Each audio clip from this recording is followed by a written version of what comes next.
Good morning leaders.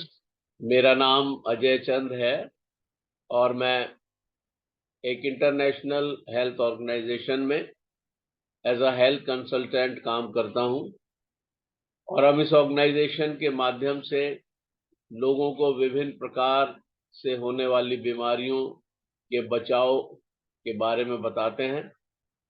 और आज मैं आप लोगों के साथ गोल्डन ट्रायंगल हेल्थ का शेयर करने जा रहा हूं। ये एक हेल्थ ट्रेनिंग प्रोग्राम का मॉड्यूल 1 है जो मैं आपके साथ शेयर करूंगा। और ये वो चीजें हैं जो बहुत ही जरूरी हैं, जो हम सबको मालूम होना चाहिए। तो हम लोग शुरू करते हैं। मैं एक बार फिर से आपका स्वागत करता हूं, धन्यवाद करता हूं doctor Safi Mohammad sir, upcoming director Tiens India, जिन्होंने मुझे अवसर दिया कि मैं इस सेशन को ले सकूं। मैं धन्यवाद करता हूं अपने महागुरु जी का, मिस्टर अरविंद कुमार पांडे सर का, जिन्होंने मुझे अवसर दिया कि मैं इस ट्रेनिंग को कंडक्ट कर सकूं। मैं धन्यवाद करता हूं हमारे कंट्री हेड वाईटी सर का, जिन्होंने ट्रेनिंग हम लोगों को दी है। Thank you very much to all the great leaders जो इस समय इस पैनल में हमारे साथ जुड़े हुए हैं। हमारे साथ इस समय 31 पार्टिसिपेंट्स हैं और मैं आप सबका बहुत बहुत धन्यवाद करता हूं। आप सबको बहुत बहुत वेलकम करता हूं। और जितने भी लीडर्स हैं, ये सारे लीडर्स की लिस्ट है जो मैं आपको दिखा रहा हूं इस समय। और आप सबका बहुत बहुत धन्यवाद है। और डिफरेंट ग्रुप्स के लीडर्स हमारे साथ हैं और आप सबका मुझे वेलकम करते हुए बहुत हर्ष हो रहा है। टोटल अभी हमारे पास 41 पार्टिसिपेंट्स आ गए हैं। आप सबका धन्यवाद। और हम आज के सेशन को आरंभ करेंगे, the golden triangle of health. स्वास्थ्य का सुनहरा त्रिभुज। स्वास्थ्य का सुनहरा त्रिभुज यानी यहाँ पर हम हेल्थ के बाबत बात करेंगे, अपने स्वास्थ्य की बाबत बात करेंगे, जो नंबर 1 पे है। अगर हम बेसिक नीड्स की बात करते हैं तो 4 बेसिक नीड्स होती हैं। और पहली नीड उसमें होती है, फर्स्ट नीड है हेल्थ, दूसरी नीड है वेल्थ, तीसरी नीड है सक्सेस और चौथी नीड है हैप्पीनेस। यानी 4 बेसिक नीड्स जो इंसान की हैं, उनमें पहली नीड हेल्थ है। और आज हम हेल्थ के ऊपर बात करेंगे और हम चर्चा को आगे बढ़ाते हैं। कुछ इंपॉर्टेंट नोट्स मैं आपके साथ शेयर करना चाहता हूं और मैं सोचता हूं कि आप सबको ये स्क्रीन विजिबल है। Important notes of the course. Knowledge of the course are based on nutritional medicine and guided by the TN's health concept. TN's health concept या TN's की जो हेल्थ फिलॉसफी है, उसके बारे में हम लोगों ने चर्चा की और हमारे महागुरु जी ने बताया TN's का जो हेल्थ की फिलॉसफी है। और ये जो कोर्स है ये उसी पर बेस करता है और न्यूट्रिशनल मेडिसिन पे, यानी हम न्यूट्रिएंट्स के माध्यम से लोगों को स्वास्थ्य प्रदान करते हैं, उस ज्ञान के ऊपर ये कोर्स आधारित है। और मैं आपको बताऊं, ये 16 जर्नल हेल्थ टॉपिक्स का निचोड़ है जो आपके सामने प्रस्तुत है। और इसका सिर्फ एक ही उद्देश्य है कि जितने भी इसमें पार्टिसिपेट्स हैं, उन सब की नॉलेज को हेल्थ और उसके प्रोडक्ट्स की कैसे हम एप्लीकेशन करें, यानी उन प्रोडक्ट्स को हम कैसे इस्तेमाल करें हेल्थ के लिए, उनकी नॉलेज को इसमें हम बढ़ाने का प्रयास करेंगे। Nutritional health care belongs to preventive medicine. Nutritional health care जो है वो प्रिवेंटिव मेडिसिन, यानी वो चीजें, वो माध्यम, वो न्यूट्रिशंस जिनके द्वारा हम शरीरों को प्रिवेंट कर देते हैं, यानी उनको बीमार ही ना होने दें। कितनी प्यारी और भली बात है कि हम शरीरों को बीमार ही ना होने दें। हम इस पर कार्य करते हैं, ना कि इस पर कि जब शरीर बीमार हो जाए और वो तब हमारे पास आए और तब हम उनकी सहायता करें। नहीं, हम कोशिश करते हैं कि हम शरीर को बीमार ही ना होने दें, और इसलिए न्यूट्रिशनल हेल्थ केयर के जो प्रिवेंटिव मेडिसिन हैं उनको हम इस्तेमाल करते हैं। यहाँ पर हम न्यूट्रिशन कह सकते हैं चीजों को, because they are not actually the medicine. तो ये 16 जर्नल हेल्थ टॉपिक्स का निचोड़ आपके सामने प्रस्तुत है। इस कोर्स में खास तौर से जो हम नॉलेज देंगे वो आपके इफेक्टिवनेस को इम्प्रूव करेगी कि आप किस तरीके से कस्टमर्स को डील करें। ये कोई किसी बीमारी के इलाज की बाबत बात नहीं है, बल्कि आपको कस्टमर्स को किस तरीके से, आपने पेशेंट्स को किस तरीके से डील करना है, ये बड़ा एक इम्पोर्टेंट बात है इसमें। Some knowledge in the course may refer to mainstream medicine and discuss knowledge which is only for learning and enrichment purpose. It should not be used to influence customers' decision of medical solutions. आप ये बात जान लीजिए कि इस course के दौरान हम कुछ मेडिसिन की बाबत भी बात करेंगे जो मेन स्ट्रीम मेडिसिन हैं। हम कुछ बीमारियों के बाबत भी चर्चा करेंगे, और ये सिर्फ इसलिए होगा ताकि हम आपके जो लर्निंग और एनरिचमेंट पर्पस ही इसका उद्देश्य है कि आप सीखें और आपका ज्ञान और भी ज्यादा बढ़ जाए। और ये किसी भी हालत में हमारे कस्टमर्स को या हमारे पेशेंट्स को इन्फ्लुएंस करने के लिए नहीं होगा कि हम उनको इन्फ्लुएंस करें कि आप मेडिकेशन छोड़ें और इसको लें, बल्कि ये कुछ उससे बढ़ के बात है और आपके ज्ञान में इजाफा करने के लिए ये प्रयास है। This is an on job training course for skills and knowledge improvement.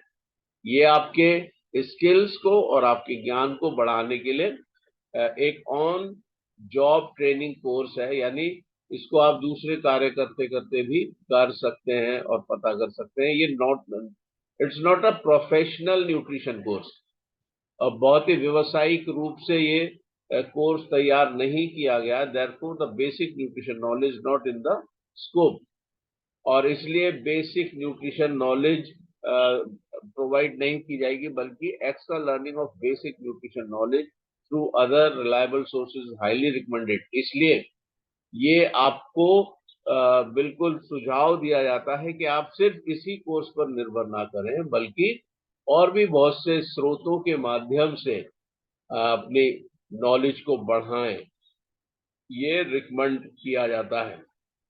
The great knowledge of health care is as vast as the ocean. Health care की जो नॉलेज है वो ऐसा है जैसे एक बहुत विशाल समुद्र है, और आप उसमें से कितना भी पानी निकालने की प्रयास करें वो हमेशा भरा रहता है। तो ये एक ऐसा विशाल समुद्र है, तो इसलिए which can not be fully covered in the course.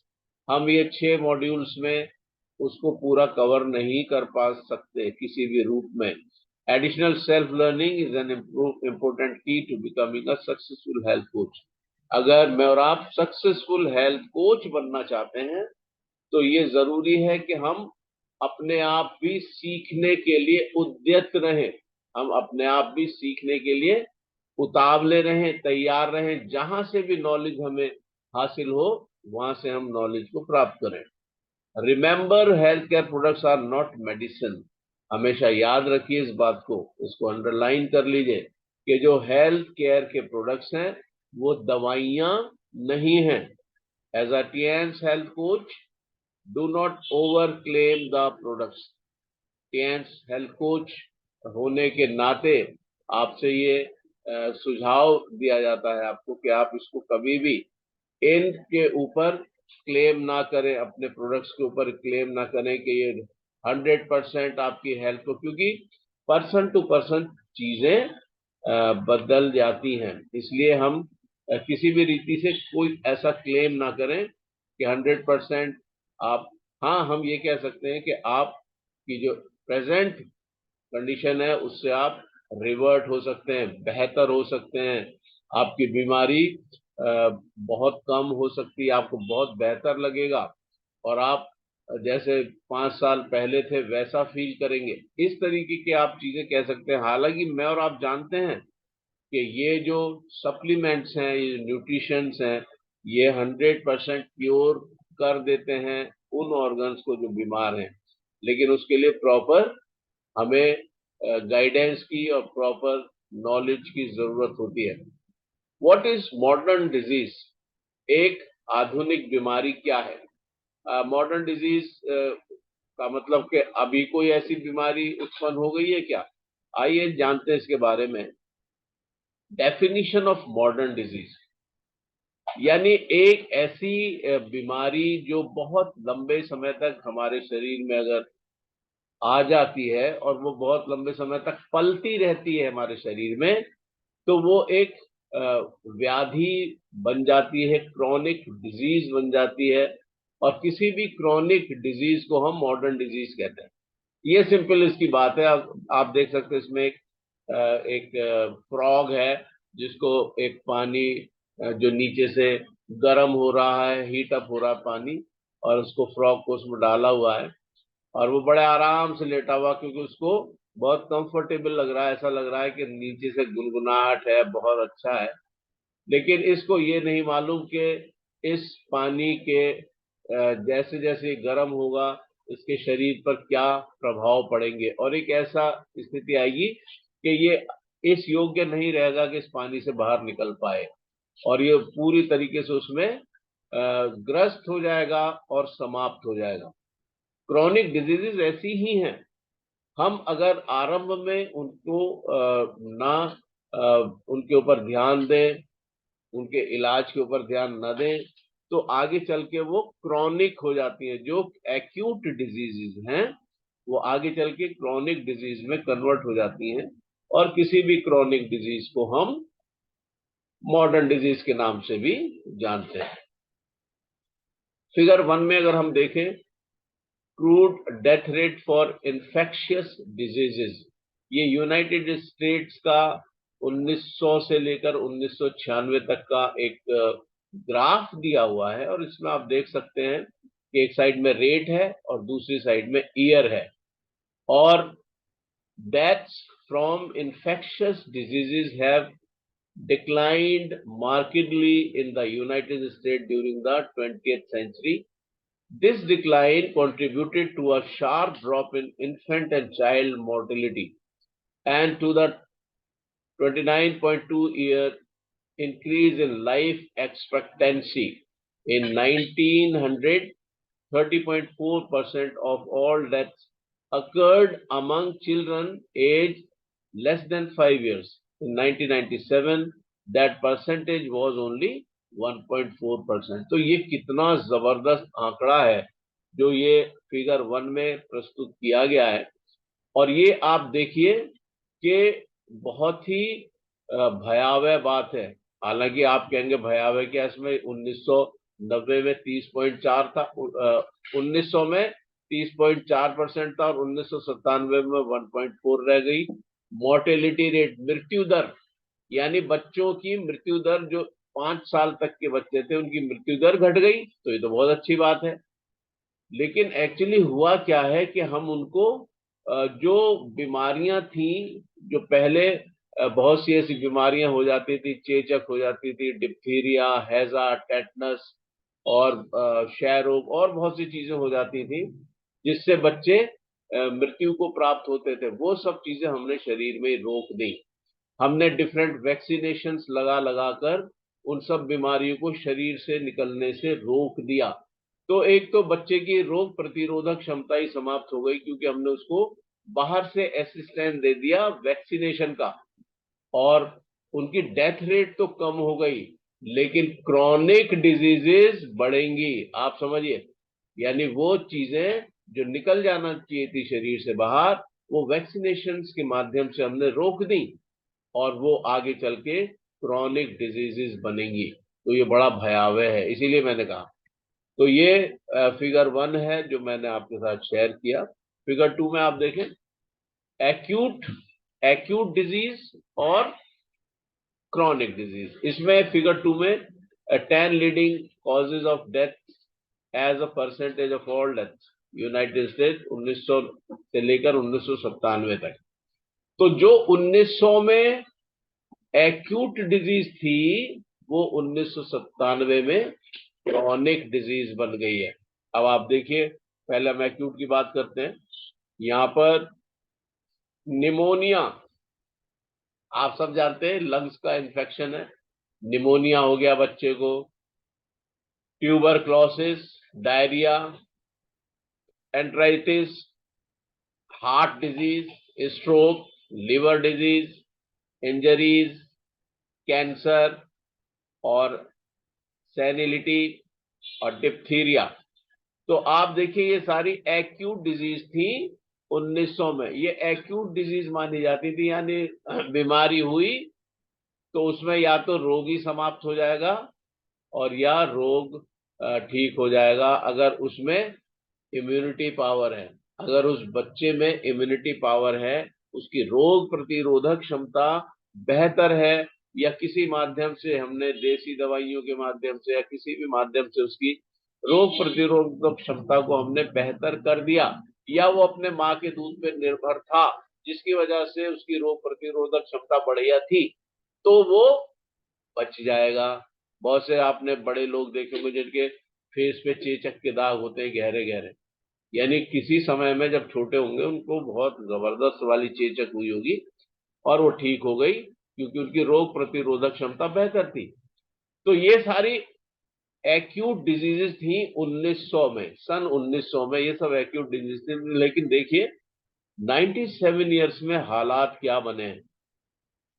Heart disease जो बहुत नीचे थी उस ग्राफ में, वो सबसे ऊपर है अब 97 में, क्योंकि वो सारी परेशानियां, वो सारी दिक्कतें, वो सारी बीमारियां जो शरीर से निकल जाना चाहिए थी, वो सब शरीर के अंदर ही रुक गई हैं और ये बड़ा खतरनाक है।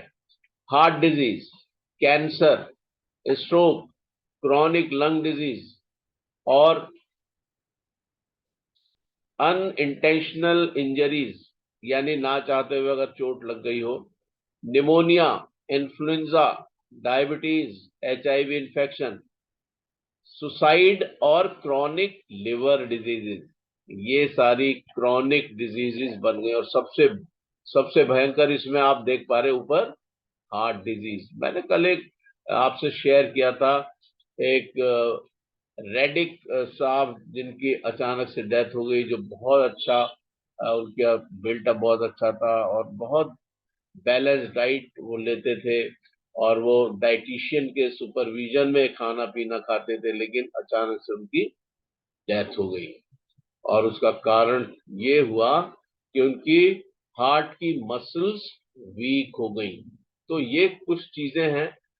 अभी हमने देखा कोविड-19 के दौरान कोरोना की वैक्सीनेशन हुआ है और कुछ ऐसा हालात बने हैं कि वो जरूरी हो गया वैक्सीनेशन लगवाना लोगों को, लेकिन उसके आफ्टर इफेक्ट्स में हम बहुत सी चीजों को देख पा रहे हैं।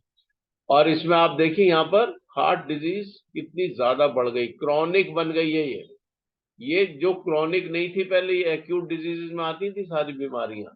कैंसर एक्यूट में आता था, ये स्ट्रोक एक्यूट में आता था, ये सारे क्रॉनिक डिजीजेज बन गई हैं।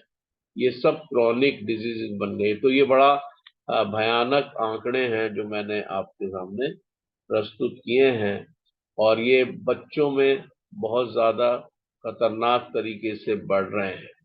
अब आप यहाँ पर देखिए leading causes of death globally, 2000 से 2019 तक के ये आंकड़े दिए हैं। At a global level 7 of the 10 leading causes of death in 2019 were non communicable diseases.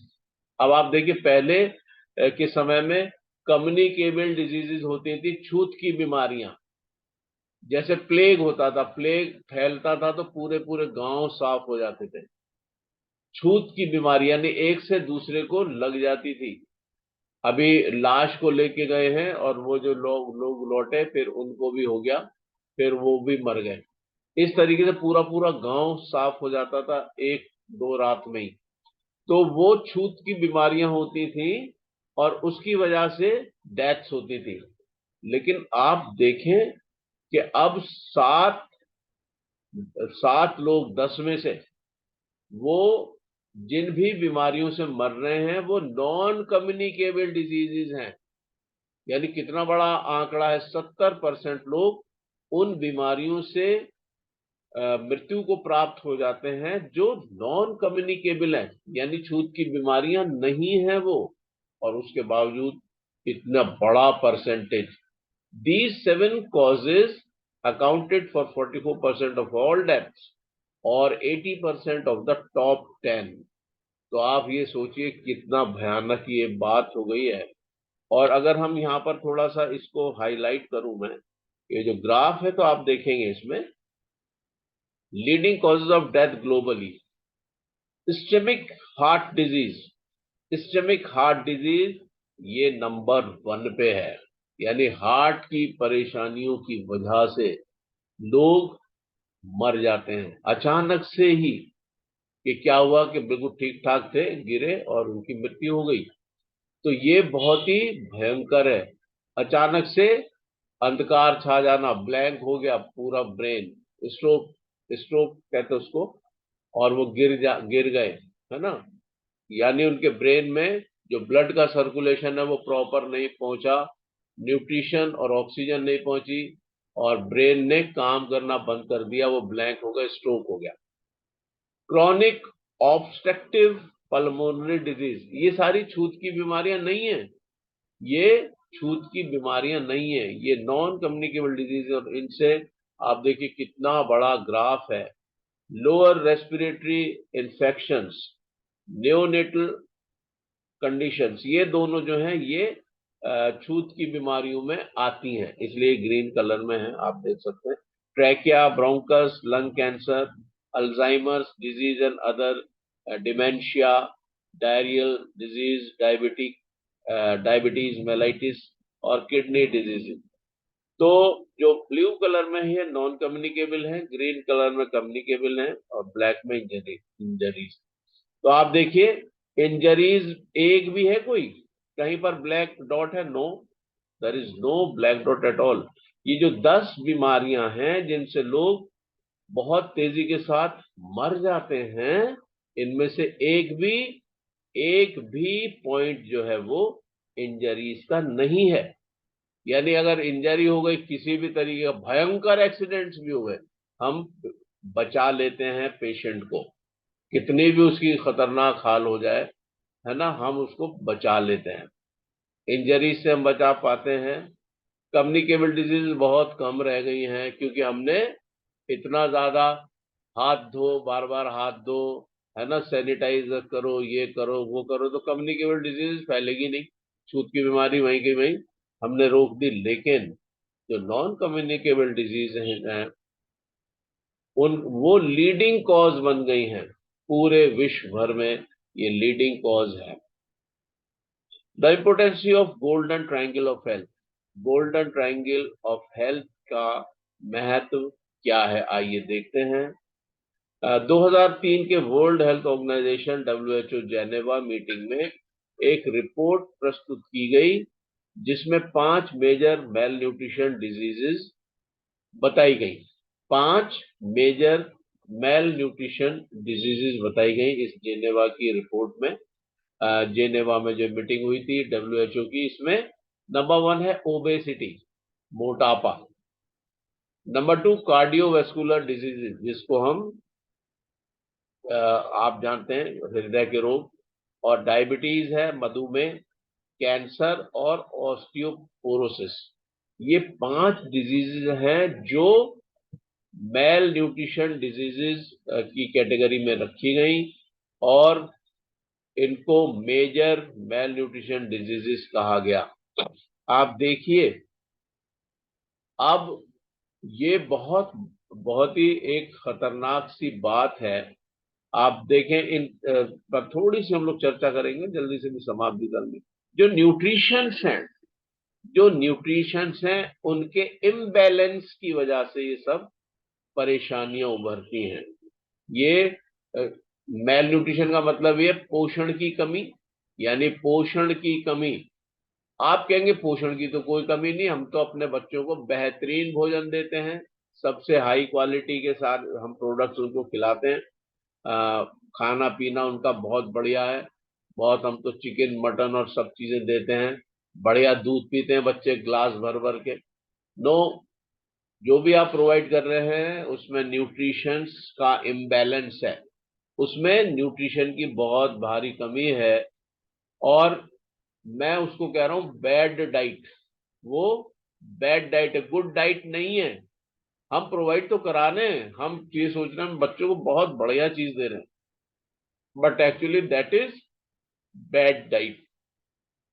और दूसरी चीज है बैड लाइफ स्टाइल। ऐसा कहा जाता है कि अगर आप सुबह 6 बजे से 9 बजे के बीच की जो धूप है उसको लें तो विटामिन डी की कमी बॉडी में हो नहीं सकती, लेकिन हम निकलते ही नहीं है। हमारे मुझे माफ कीजिए, हमारे जो बच्चे हैं और जो युवा पीढ़ी है आज की, वो तो 11 बजे 12 बजे 1 1 बजे तक सो के उठ रहे हैं, क्योंकि वो रात में बहुत देर तक जागे हैं। और हम भी उसको सपोर्ट करते हैं, अरे भाई रात में जागा है बच्चा तो वो कैसे उठ पाएगा भी। तो ये सारी जो परेशानियां हैं, ये बैड लाइफ स्टाइल हो गया, यानी बैड डाइट। एक तरफ हम जंक फूड खिला रहे हैं, तला भुना खिला रहे हैं, और वो सारी चीजें जिनको जिसमें इंसेक्टिसाइड पेस्टिसाइड छिड़के गए हैं वो खिला रहे हैं, जो भी बाजार के कुक्ड फूड हैं वो खिला रहे हैं। तो वो बैड डाइट और बैड लाइफ स्टाइल जब दोनों मिले तो उन्होंने बैड हेल्थ को जन्म दिया। हालांकि हम कह रहे हैं कि सब कुछ अच्छा है, लेकिन अच्छा नहीं है। और जिसकी वजह से ऑक्सीडेटिव स्ट्रेस आता है बॉडी में, ऑक्सीडेटिव स्ट्रेस आता है बॉडी में, न्यूट्रिशंस इम्बैलेंस होता है, और 4 हाइज सिम्टम्स आते हैं। आगे के मॉड्यूल में हम 4 हाई सिम्टम्स की चर्चा करेंगे। मेटाबॉलिक सिंड्रोम उससे क्रिएट होता है और हेल्थ डिसऑर्डर हो जाता है, आदमी बीमार हो जाता है। लोगों की समझ में नहीं आ रहा है कि इतना अच्छा खाना पीना खा रहे हैं, सब कुछ हो रहा है, उसके बावजूद भी बेहतर हेल्थ क्यों नहीं है। तो ये बैड डाइट और बैड लाइफ स्टाइल की वजह से ऑक्सीडेटिव स्ट्रेस बॉडी में आता है और हेल्थ हमारी खराब हो जाती है और हम बीमार हो जाते हैं। एक्सेसिव न्यूट्रिएंट्स, जरूरत से ज्यादा अगर हम पोषक तत्व दें, उसके बाबत बात करते हैं ह्यूमन बॉडी का स्ट्रक्चर जो है, हम जरूर इसमें थोड़ी देर के लिए समय देते हैं। आप देखिए जो पहला जो यूनिट है किसी भी शरीर का, यूनिट जो है वो सेल है, और पूरा पूरा कार्यक्रम इसी सेल के अंदर संपादित होता है। आप कहेंगे सेल है, यस, क्योंकि जो सेल है, जो कोशिका है, वो हमारे शरीर की इकाई है। जैसे एक बिल्डिंग की इकाई एक ईंट होती है, उसी तरह हमारे शरीर की इकाई एक सेल है। और ये सेल जो है, ये कोशिका जो है, ये बहुत बहुत महत्वपूर्ण है। अगर हमारी कोशिका मजबूत है, अगर हमारी कोशिका बेहतर है, स्वस्थ है, तो हमारा पूरा बॉडी स्वस्थ होगा। क्योंकि हर कोशिका जब आपस में संगठित होती है तो वो टिश्यूज को जन्म देती है, और जब टिश्यूज आपस में संगठित होते हैं तो वो ऑर्गन्स को जन्म देते हैं, अंगों को बनाते हैं, और जब अंग आपस में मिलते हैं तो वो तंत्र को निर्माण करते हैं, सिस्टम्स बनाते हैं। और जब सिस्टम्स हमारे शरीर में आपस में मिलते हैं तो वो पूरा बॉडी बन जाता है। तो हमारे शरीर में 11 सिस्टम्स हैं, हमारे शरीर में 11 सिस्टम्स हैं, और वो सारे सिस्टम्स का बेसिक यूनिट सेल है। और अगर हमारी सेल बीमार हो जाए या हमारी सेल फेलियर हो जाए, तो या कोई भी बीमारी का कारण सेल का फेलियर है, सेल में अगर परेशानी है तो आप बीमार हो जाते हैं। तो ये हमें समझना जरूरी है कि हमारी बॉडी की इकाई एक सेल है और सेल के अंदर बहुत से पार्ट्स होते हैं। अभी इतना समय नहीं कि मैं इनकी चर्चा करूं। न्यूक्लियस होता है, न्यूक्लियोलस होता है, गोल्जी बॉडीज होते हैं, माइटोकॉन्ड्रिया होता है, राइबोसोम्स, लाइसोसोम्स और साइटोप्लाज्म। और ये सारी चीजें हमारे सेल के अंदर होती हैं। और अगर ये सब स्वस्थ हैं तो जाहिर है टिश्यूज स्वस्थ होंगे, और टिश्यूज अगर स्वस्थ हैं तो जाहिर है ऑर्गन स्वस्थ होंगे, और जब ऑर्गन स्वस्थ हैं तो सिस्टम सही होंगे, और जब सिस्टम बेहतर हैं तो हमारा बॉडी हेल्दी होगा। तो ये एक हायरार्की, ये एक चेन है जिसके माध्यम से हम कह सकते हैं कि अगर हमारी सेल मजबूत है, then never be sick again, हम बीमार नहीं होंगे अगर हम अपनी सेल का ध्यान रखें। अब देखिए यहाँ पर जो इसमें दिखाया गया है, चित्र में आप देख सकते हैं fibre, water, proteins, fats, vitamin, minerals और शुगर, या हम इसको कार्बोहाइड्रेट भी कह सकते हैं। ये सारी चीजें शरीर के लिए अति आवश्यक है। ये सब चीजें शरीर के लिए अति आवश्यक हैं, लेकिन ये सब संतुलन में होना चाहिए। All these things must be in a proper balance. ऐसा नहीं है कि हम सिर्फ एक चीज ही लेते रहें बॉडी में और हम सोचेंगे हम स्वस्थ रहेंगे। No, we should take them in a balanced manner. उसमें हमें फाइबर कितना लेना है, पानी कितना लेना है। आप जाने, पानी हमें मैक्सिमम लेना चाहिए 8 से 10 ग्लास, क्योंकि हमारा शरीर का 70% भाग पानी से बना है। यानी हमारे शरीर में 70% वाटर कंटेंट है, इसलिए हमें पानी मैक्सिमम लेना ही चाहिए। प्रोटीन, पूरे बॉडी का जो सेल है वो प्रोटीन से बनी है। उसके अंदर जो क्रोमोसोम्स हैं, जो राइबोसोम्स हैं, लाइसोसोम्स हैं, माइटोकॉन्ड्रिया है, न्यूक्लियस है, न्यूक्लियोलस है, और उसके अंदर बहुत सी गोल्जी बॉडीज हैं, सब वो प्रोटीन से बनी है। तो इसका मतलब हमें प्रोटीन भी ज्यादा मात्रा में लेना चाहिए। फैट्स बहुत जरूरी है बॉडी के लिए, क्योंकि फैट्स ही वो चीज है जो हमें अल्टीमेटली, ये कॉम्प्लेक्स कार्ब्स हैं, कॉम्प्लेक्स कार्ब्स हैं, शुगर के मतलब जो कार्बोहाइड्रेट होता है, तो हमें इसको भी लेना है। हम किसी भी चीज को डिनाई नहीं कर सकते। फाइबर हमें बहुत जरूरी चाहिए प्रॉपर बाउल मूवमेंट के लिए, ताकि हमारा डाइजेशन भी बेहतर रहे, हमारे क्लींजिंग होती रहे। हमें शुगर भी चाहिए, कार्बोहाइड्रेट्स भी चाहिए, ताकि हमें एनर्जी प्रोवाइड हो। और मिनरल्स और विटामिन ये हमें बहुत ही थोड़ी मात्रा में चाहिए होते हैं। तो ये सब अगर संतुलन है तो बॉडी हेल्दी है, हमारा शरीर हेल्दी है, क्योंकि हमने अपनी इकाई की बेहतर तरीके से केयर की है। अब देखिए, शुगर, प्रोटीन और फैट्स, एक्सक्यूज मी, ये तीन चीजें जो दिखाई गई हैं, ये हमें प्रचुर मात्रा में लेनी है, क्योंकि ये वो चीजें हैं जो शरीर का निर्माण करती हैं, शरीर को ऊर्जा प्रदान करती हैं। ये हमें अधिक मात्रा में लेनी, लेकिन संतुलन बना रहना निहायत ही जरूरी है। ऑक्सीडेटिव स्ट्रेस एंड इन्फ्लेमेशन, ये एक बहुत ही इम्पोर्टेंट टॉपिक है। ऑक्सीडेटिव स्ट्रेस, जैसा कि मैंने आरंभ में कहा, ऑक्सीडेटिव स्ट्रेस और इन्फ्लेमेशन, ये दोनों ही चीजें। इन्फ्लेमेशन, किसी पार्ट में अगर कोई सूजन आ जाती है ना, या उसमें लाल सा हो जाता है वो पार्ट, तो हम कहते हैं इन्फ्लेमेशन हो रहा है। यहाँ पर व्हाइट ब्लड सेल्स का, और जो डिजीज के जो भी बैक्टीरिया हैं या जो भी जर्म्स हैं, उनका संघर्ष हो रहा है, और इसलिए पार्ट लाल हो गया है। There are so many clinically proven facts about inflammation, और हम ज्यादा इस पे अभी बात नहीं करेंगे, आगे के मॉड्यूल्स में हम देखेंगे। ऑक्सीडेटिव स्ट्रेस यानी जो हमने बैड बैड फूड या बैड डाइट और बैड लाइफ स्टाइल की बात करी, उसके द्वारा ये ऑक्सीडेटिव स्ट्रेस शरीर के ऊपर आता है। यानी जो फ्री रेडिकल्स हैं हमारे शरीर में, वो खतरनाक अवस्था तक, खतरनाक संख्या तक जब पहुंच जाते हैं, तो शरीर में सेल्स ऑक्सीडाइज होने लगते हैं, और वो एक खतरनाक स्टेज होती है।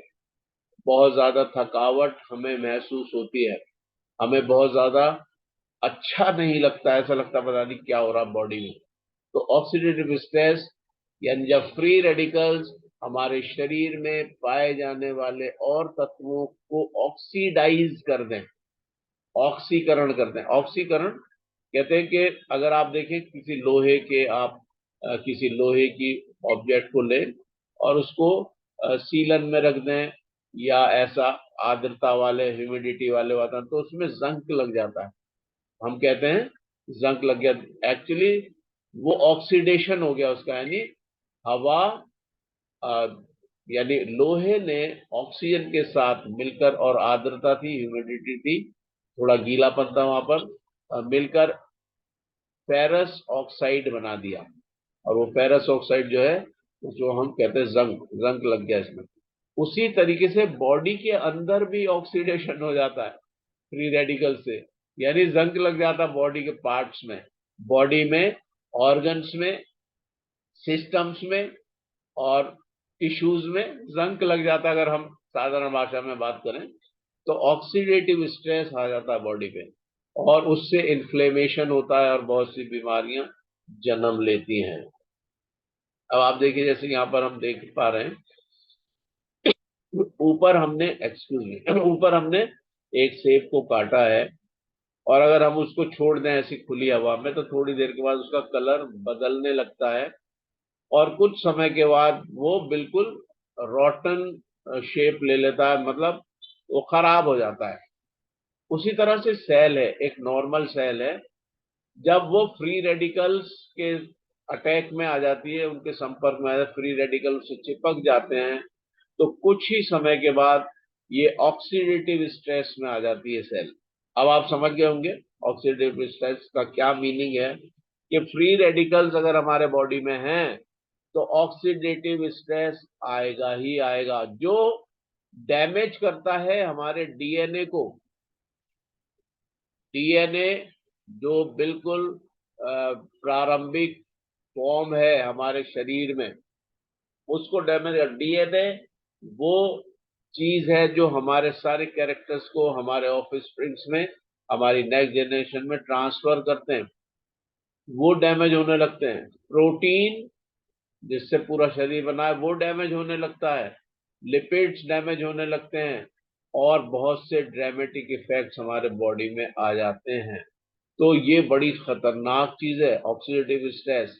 और ये हो क्या से रहा है? बैड डाइट और बैड लाइफ स्टाइल की वजह से। तो आप सोचो, हमें कितना सजग, जागरूक हो जाना चाहिए। अगर हम गुड लाइफ स्टाइल और गुड डाइट लेने लगे, तो बीमारी होंगी नहीं, बीमार होंगे ही नहीं, स्वस्थ रहेंगे। तो ये बहुत ही जरूरी है कि हम इस बाबत और भी चर्चा करेंगे आगे। तो इसमें फिर कार्डियक और अर्थराइटिस, वेस्कुलर डिस्फंक्शन, कैंसर, ये सब चीजें जन्म ले लेती हैं जब ऑक्सीडेटिव स्ट्रेस अपने चरम पे हो जाता है। इसलिए मैं यहाँ पर, हालांकि अब ये कोर्स का पार्ट नहीं है, लेकिन मैं कह देता हूँ, अगर आप लोग टी पॉली निरंतर इस्तेमाल करते हैं, तो ऑक्सीडेटिव स्ट्रेस से बच सकते हैं। टाइम मैगजीन में आया अप्रैल 2004 में, the secret killer, the surprising link between inflammation. हम बात कर रहे हैं ना ऑक्सीडेटिव स्ट्रेस और इन्फ्लेमेशन की। अब टाइम मैगजीन, जो कि एक बहुत वर्ल्ड रिनाउंड मैगजीन है, उसमें आया एक छुपा हुआ हत्यारा। छुपा हुआ हत्यारा, ये छुपा हुआ हत्यारा कौन है? वो कह रहे हैं the surprising link between inflammation and heart attacks, cancer, Alzheimer's and other diseases is inflammation. यानी इन्फ्लेमेशन, जिसको हम कह रहे हैं ऑक्सीडेटिव स्ट्रेस, हमारे बॉडी में आ गया। ये है secret killer. Inflammation secret killer है, ऑक्सीडेटिव स्ट्रेस सीक्रेट किलर है। खामोशी से आता है आपके शरीर में, और आपको कभी कभी पता ही नहीं चलता, और जब बहुत भयानक स्थिति हो जाती है तब हम जान पाते हैं। आप देखिए, हाई इन्फ्लेमेटरी सब्सटेंसेस क्या क्या हैं। हाई इन्फ्लेमेटरी यानी वो सब्सटेंसेस जो इन्फ्लेमेशन को बहुत बढ़ा देते हैं। Refined carbs, carbohydrate refined form में, हाई ओमेगा 6, इसलिए ओमेगा 3 की प्रॉपर बैलेंसिंग हमारे बॉडी में होना ही चाहिए। और ओमेगा लाइफ एक बहुत ही संतुलित ओमेगा हमें उपलब्ध है। ट्रांस फैट्स, अल्कोहल, टोबैको तंबाकू, meat, processed food, flour products, जिसमें ये सब आपके आ जाते हैं, मैदा आदि। तो ये सारे हाई इन्फ्लेमेटरी सब्सटेंसेस हैं। पहले आपको अगर ध्यान हो, मुझे तो ध्यान है, जो ज्यादा उम्र के लोग हैं वो बता सकते हैं, उनको पता होगा कि हम लोग मोटा अनाज खाते थे, मोटा अनाज खाते थे, और उससे लोग स्वस्थ रहते थे, क्योंकि उनको प्रॉपर फाइबर भी मिल रहा है उसमें, उनको सारी चीजें जो जरूरी है शरीर की वो मिल रही हैं। लेकिन अब हमने फाइन चीजें खाना शुरू कर दी, अब हम मैदा के बने प्रोडक्ट्स खा रहे हैं, पिज्जा, बर्गर, चाउमीन, और जाने क्या क्या। बच्चे तो दीवाने हैं, और बच्चे ही नहीं, बड़े भी दीवाने हैं इन चीजों के, क्योंकि वो स्वाद ऐसा होता है कि जुबान लपलपाने लगती है। तो ये सब साइलेंट किलर है ये, आप जानिए इन चीजों को। पता भी है लोगों को, मालूम भी, ऐसा नहीं है। न्यूट्रिशन इंटरवेंशन, यानी इन में अगर हम न्यूट्रिशन को इंटरवीन करें, तो उसको बीच में लाएं न्यूट्रिशन को, तब स्थिति बेहतर हो सकती है। हम anti tumour, anti inflammation, anti oxidation पर कार्य कर कर, ये ट्राइंगल है, हेल्थ का ट्राइंगल आप देख पा रहे हैं। हम डिटॉक्सिफिकेशन करेंगे और मेटाबॉलिज्म को, यानी उपापचय की क्रिया को हम बढ़ा देंगे, और इससे हम इम्यूनिटी को इम्प्रूव कर देंगे।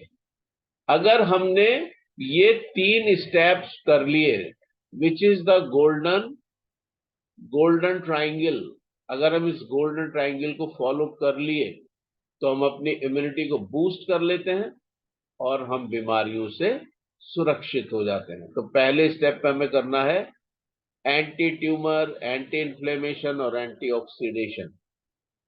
और हमारे पास बहुत अच्छे वाले प्रोडक्ट्स हैं, आप जानते ही हैं, मैं भी जिक्र नहीं करूंगा क्योंकि आगे करेंगे उसका जिक्र।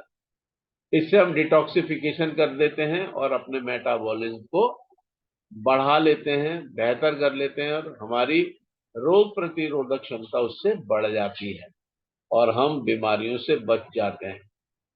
Nutrients for anti oxidation, anti inflammation और एंटी ट्यूमर, यही तो तीनों बातें थी जो अभी हमने देखी नीचे, जो ये ऑरेंज कलर के इसमें है। तो इसके लिए हमें क्या क्या चीज चाहिए होती है? Beta carotene, vitamin C, vitamin E, selenium, zinc, resveratrol, curcumin और क्वेरसिटिन, ये तत्व हमें चाहिए। अगर हमारे बॉडी को ये प्रोवाइड हो जाए, तो हमें एंटी ऑक्सीडेशन, एंटी इन्फ्लेमेशन और एंटी ट्यूमर के न्यूट्रिएंट्स प्राप्त हो जाते हैं, और हमारा शरीर स्वस्थ रहता है। और टीएनएस के प्रोडक्ट्स में हमें ओपीसी कैप्सूल में ग्रेप एक्सट्रैक्ट मिलता है, ओमेगा 3 हमारे ओमेगा लाइफ में मिलता है, जिंक हम जानते हैं, green tea extract T poly है, बॉडी सैप हम जानते हैं। आयुष 64 एक अमेजिंग प्रोडक्ट है ही, इसमें कोई भी इसमें मतभेद नहीं है। आयुष 64 एक बेहतरीन प्रोडक्ट है। जिमनिमा और रेनोवेस, जिसको गाइनोस्टेमा कहते हैं, ये हमारे भारत में अभी उपलब्ध नहीं है लेकिन होगा। और sea buckthorn seed oil, calcium HMB, Rizwan sir बता रहे हैं। तो ये सब चीजें हमारे पास ऑलरेडी उपलब्ध हैं। अगर हम इनका प्रॉपर, देखिए मेरे शब्दों पे गौर करें, अगर हम का मतलब मैं और आप, पहले तो हमें हेल्दी होना ना। हम दूसरों का ठेका तो बाद में लेंगे, पहले तो अपने बॉडी को बेहतर कर लें हम लोग। तो अगर हम इन टीएंस के प्रोडक्ट्स का प्रॉपर इस्तेमाल करते हैं तो हम एंटीऑक्सीडेशन, एंटी इन्फ्लेमेशन और एंटी ट्यूमर के न्यूट्रिएंट्स अपने शरीर में डाल रहे हैं। और अगर वो शरीर में जाएंगे तो मेटाबॉलिज्म बेहतर हो जाएगा, सेल हेल्दी हो जाएगी, फ्री रेडिकल्स आउट हो जाएंगे और ऑक्सीडेटिव स्ट्रेस शून्य हो जाएगा और हम स्वस्थ हो जाएंगे, बेहतर हो जाएंगे। तो ये सब चीजें निहायत जरूरी हैं। इसलिए हम कह सकते हैं न्यूट्रिएंट्स डू मैटर। न्यूट्रिएंट्स हम सबके लिए बहुत ही आवश्यक हैं। Better Tiens, better life, 100 years healthy life हम लोग बोलते हैं, कब होगी? जब हम लोग स्वस्थ रहेंगे। थैंक यू वेरी मच, आप लोगों ने मुझे सुना और मुझे समय दिया और बहुत ही शांतिपूर्वक हम लोग इस कर पाए पूरी चर्चा को। इसलिए मैं आप सबका बहुत बहुत धन्यवाद करता हूँ और विशेष रूप से अपने गुरु जी का, डॉक्टर शफी सर का, अपकमिंग डायरेक्टर, उनका मैं धन्यवाद करता हूँ कि उन्हें। और हम लोग मैं सोचता हूँ 1-2 दिन में मैं नेक्स्ट मॉड्यूल आपके साथ शेयर करूंगा। और 1-2 दिन में मैं तो कोशिश करूंगा कि कल करूं, लेकिन शायद ना हो पाए। तो मैं प्रॉपर प्रिपरेशन के साथ और करूंगा। Thank you so much. इन्हीं शब्दों के साथ मैं आप सबका धन्यवाद करता हूँ। Over to you Rizwan sir, thank you very much.